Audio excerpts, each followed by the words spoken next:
정부 출범 후 어둠 속에서 희망이 된 기업이 있습니다. 그들이 지나온 길은 우리 삶의 불씨가 되고 미래를 향한 발걸음에 열정과 희망을 심어주고 불굴의 노력과 희생으로 위기를 극복하고 대한민국 경제 발전의 초석이 되었습니다. 막장에서 빛과 희망을 캔 사람들, 대한석탄공사입니다.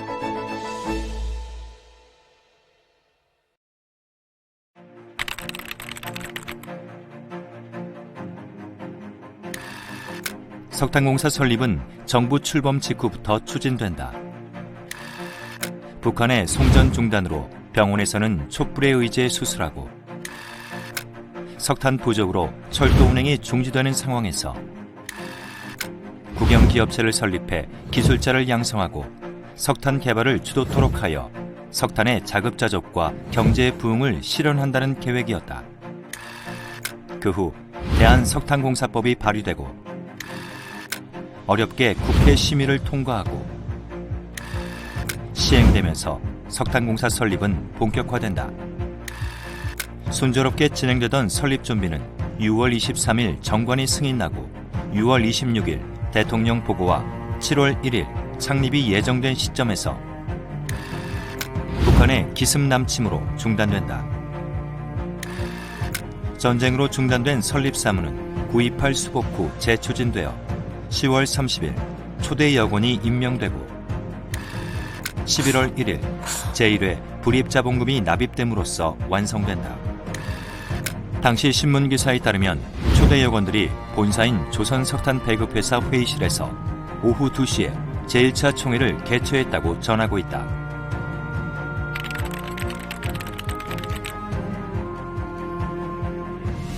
석탄공사는 빚더미에서 출발했다.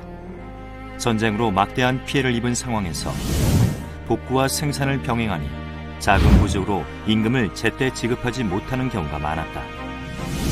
결국 1954년 12월 2일 견디다 못한 근로자들이 48시간 파업하는 사태에 이른다.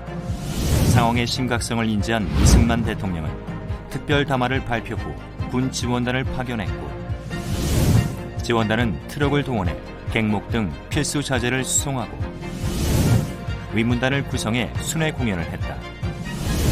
또한 모범 근로자를 서울로 초청해 대대적인 위로 행사를 개최하였으며 대통령도 경무대로 불러 격려했다. 당시 모범 산업전사에게는 세칭, 돌집이라는 특별 사택이 제공되었다. 그리고 군 공병대에 의해 부설된 영암선은 10년간의 석탄 시대를 여는 전기를 제공했다. 당시 석탄공사 경영 정상화와 증산의 가장 큰 걸림돌은 막대한 수송비와 원가에 못 미치는 석탄 가격이었다. 장성광업소에서 생산된 탄은 철도를 이용 묵후항으로 이송된 후 선박을 이용해 한반도를 남쪽으로 돌아 인천을 거쳐 서울로 이송됨으로써 막대한 수송비가 들었다. 공급 원가는 수송비를 포함 6,395환. 그러나 법정 가격은 5,100환으로 원가의 80%에도 미치지 못했다. 생산하면 할수록 적자니 누구도 석탄 개발에 나서지 않았다.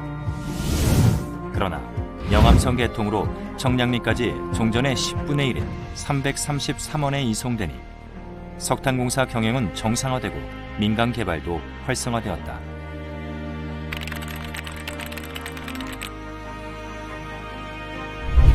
경영 정상화 기반에서 출발한 1960년대는 국내 최대 기업으로 석탄 산업과 경제 개발을 선도하며 국민 생활 향상과 국가 발전에 기여하였다. 영세 탄광 중심으로 이루어지던 민간 개발을 대단히 탄좌 중심으로 재편하여 석탄 자원이 효율적으로 개발될 수 있는 기반을 만들고 획기적인 증산으로 화력발전소 연료 공급을 담당함으로써 경제 개발에 필요한 동력을 제공했으며 가정용 연료의 전환도 본격적으로 추진하였다. 내부적으로는 장성 제1수갱을 건설해 장기 안정적 생산 기반을 구축하고 설비 근대화도 이룩하였다.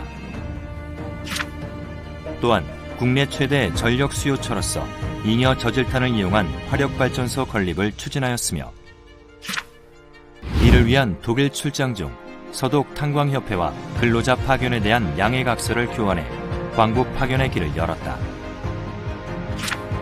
제육발전에도 힘을 써 축구, 육상, 복싱 등 다양한 종목의 국가대표팀을 육성하였으며 복싱의 정신조 선수는 동경올림픽에서 국내 선수 중 유일하게 은메달을 목에 걸었다.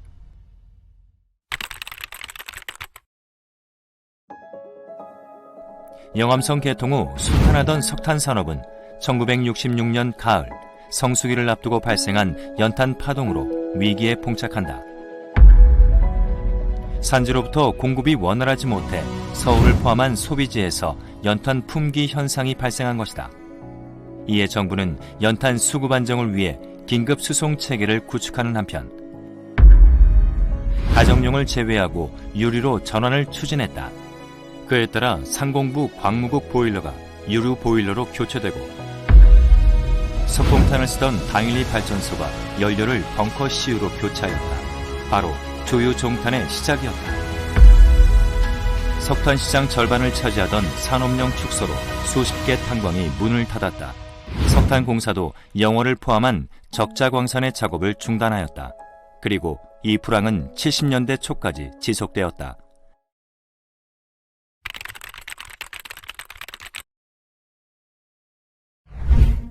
1973년 10월 국제유가가 급등하며 국가 경제는 큰 위기에 봉착했다. 바로 제1차 석유 파동이었다. 석유 중심 체제로 운영되던 국가에너지 시스템은 큰 충격에 휩싸였다. 정부는 대대적인 석탄 증산을 추진하는 한편 긴급 조치까지 발동, 연탄 수급 안정에 나섰다. 실무식을 막장에 설 정도로 석탄 증산은 시급한 과제였다. 원가는 문제되지 않았다. 무조건 증산이 보복이던 시절이었다. 이로써 경제성 문제로 문을 닫았던 나전, 성주, 영월이 다시 문을 열었다. 그리고 1975년 여의도에 사옥을 신축, 본사를 장성에서 서울로 이전 후 여의도 시대를 열었다. 석유 파동으로 석탄업계는 활기를 찾았지만 빛이 있으면 그림자도 있는 법. 증산 기치하에 대형 재해가 연이어 발생했다. 대표적인 것이 장성 화재 사고, 함백 화약 폭발, 은성 화재 사고로 당시 탄광에선 재해가 빈발, 수많은 근로자가 희생됐다.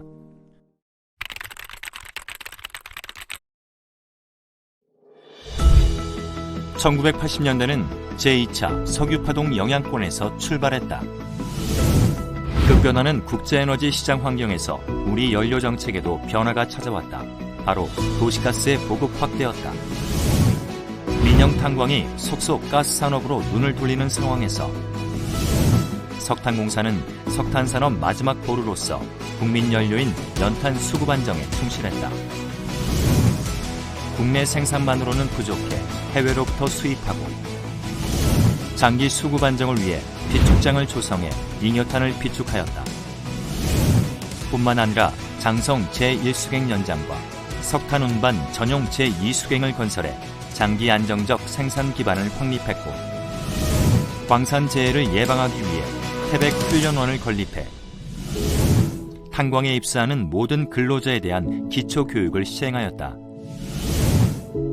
경무에 시달리는 근로자 복지 증진을 위해 강릉에 여름 휴양소를 운영하고 백암온천에 연수원도 건립하였다.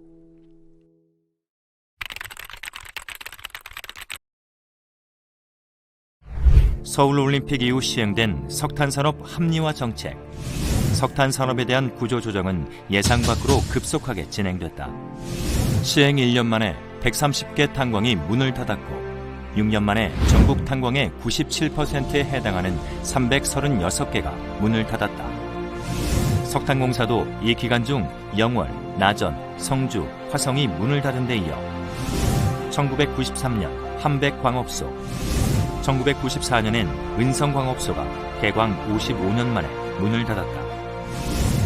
법정 자본금을 1,500억 원에서 4,500억 원으로 증자하고 시설 투자를 확대하는 등 다각적으로 경영 합리화 노력을 기울였으나 1994년에 이르러서는 민영화 논란까지 벌어졌다.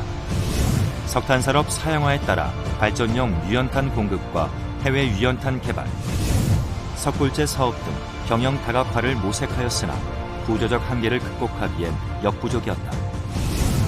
그러다 2014년 정부 계획에 따라 원주 혁신도시로 이전, 새로운 터전에서 맡은 바 소임을 다하고 있다.